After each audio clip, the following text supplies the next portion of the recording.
Starting work at 9 a.m. and leaving at 9 p.m., 6 days a week. That adds up to 72 hours of work every single week. And in China, this kind of schedule has a very simple name, 996. When many people first hear about 996, they find it hard to believe. Do Chinese people really work 72 hours a week? Is it just normal life for every office worker here? Or is it something that's been exaggerated by the internet? Well, for quite a while, I worked a schedule that was pretty close to 996. So today, based on my own experience, I want to take an objective look at how common 996 really is and why so many people in China still put up with it. In real life, 996 doesn't always mean that everyone works from exactly 9 a.m. to 9 p.m. Some might start at 10 and leave at 10. And some companies don't require employees to work 6 days every week. Instead, they follow an alternating schedule commonly known in China as the big week, small week system. That system is like basically you get 2 days off one week, but only one day off the next week. So today, 996 is more like a work culture where working overtime is normal and living on time feels impossible. I lived through this kind of work schedule myself for quite a long time. My previous job had a very intense busy season, usually from January to June. I would normally start work at around 10 in the morning and keep going until midnight. Leaving the office at 4 a.m. wasn't an unusual thing, and there were even a few times when we worked straight through the night. During those months, it felt like very little of my time was truly my own. As for overtime pay, yeah, technically we did get paid for overtime, but at my former company, for every 2 hours of overtime you worked, you'd only get paid for one. And for the rest of the year, things were much more normal. I could usually work regular hours and live on time.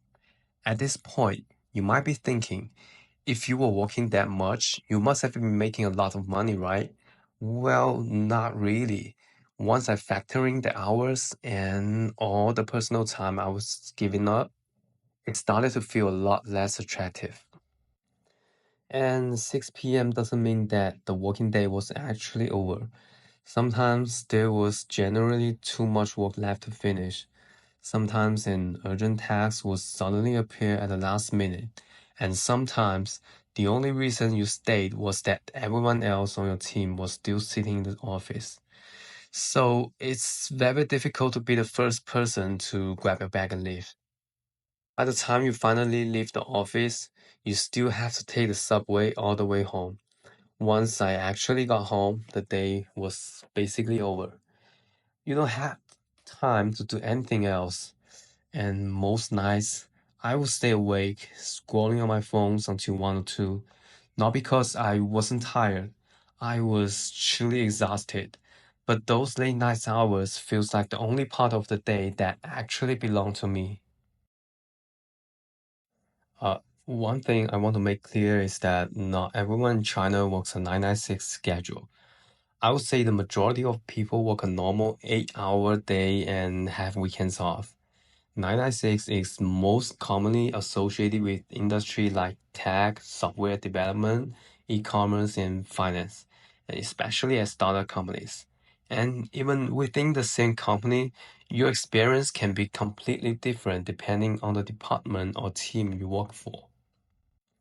Your working hour can depend on the company culture, your manager's style, the project cycle, and how competitive the industry is. So if someone says everyone in China works 72 hours a week, that's clearly not true. And if someone says 996 was completely made up by media and nobody in China actually works like that, that's not true either. The reality is somewhere between those two. Another question people often ask is 996 actually legal in China? The answer is pretty clear. Generally speaking, no. China's standard working hours are normally 8 hours a day and 40 hours a week. 996 has even been described in the news as a serious problem, but nothing's changed. Let me give an example from my own experience. My previous employment contract said that I was under an irregular working hour system. Kind of tricky, right? Like many people who had just entered the workforce, I didn't really think about what irregular working hours would mean in practice. At the time, I didn't pay much attention to it. I thought I would have more freedom to arrange my schedule. In reality, the pressure to work overtime is usually much more subtle. Your company might never directly tell you to stay until 9 p.m. Instead, they might simply give you so much work that it's impossible to finish everything during normal working hours. And your manager might also keep messaging you at night or during the weekend and expect you to reply immediately. So in many cases, 996 isn't an office rule. It's more like an unwritten system created by the overall workplace culture. I am pretty sure that most people don't enjoy it. So why does it still exist? One reason is competition. A lot of Chinese companies have gone through periods of extremely rapid expansion. They need to release product faster and capture the market before their competitors. So some companies even use a force ranking system. Basically, if your performance is ranked near the bottom of your team, there is a real possibility that you could lose your job. And working hours are one of the easiest things for a company to track. It's visible. If your manager sees you sitting in the office until midnight every day, it looks like you're working harder than everyone else. Another reason is money and career opportunities. The truth is, people often already know how intense those companies are before they join, but still they choose to work there. That's because some 996 jobs offer higher salaries and better opportunities. I mean, there has to be a reason why so many people willingly apply for this job. Some 996 positions really do pay more than others. For young people who have just graduated, working at a major company also means a stronger resume and faster professional growth. Some people choose to work like this for a few years. They hope to trade their time for higher income or faster career progression. But the real question is, what's the cost?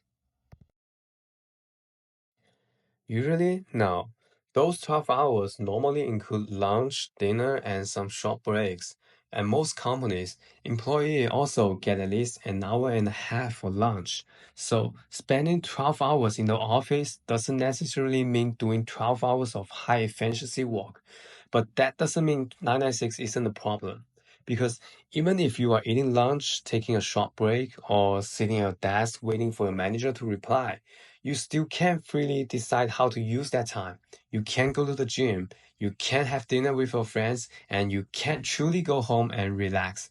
So the biggest problem with 996 is that for those 12 hours, your time is basically controlled by your job, not your own. Another common question is, why don't you just quit? Because for a lot of people, it can solve the problem. If the entire industry has a similar working culture, changing companies might just mean moving somewhere else and continuing to work overtime.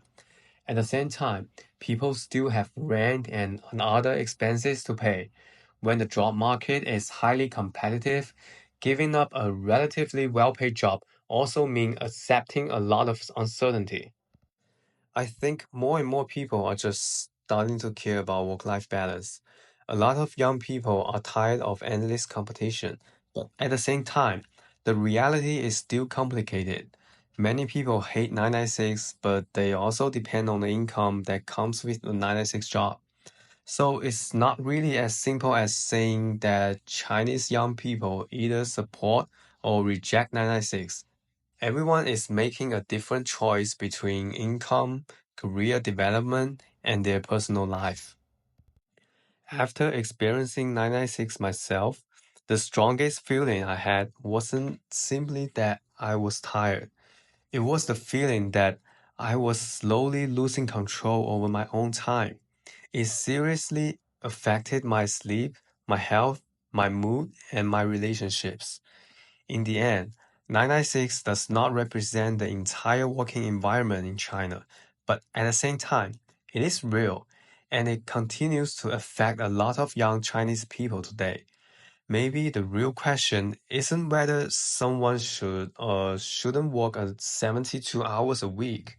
Maybe the real question is when earning more money requires you to give up most of the time that belongs to you, is that trade still worth it? And what kind of life do you actually want? So, how much money would someone have to pay you to work 996?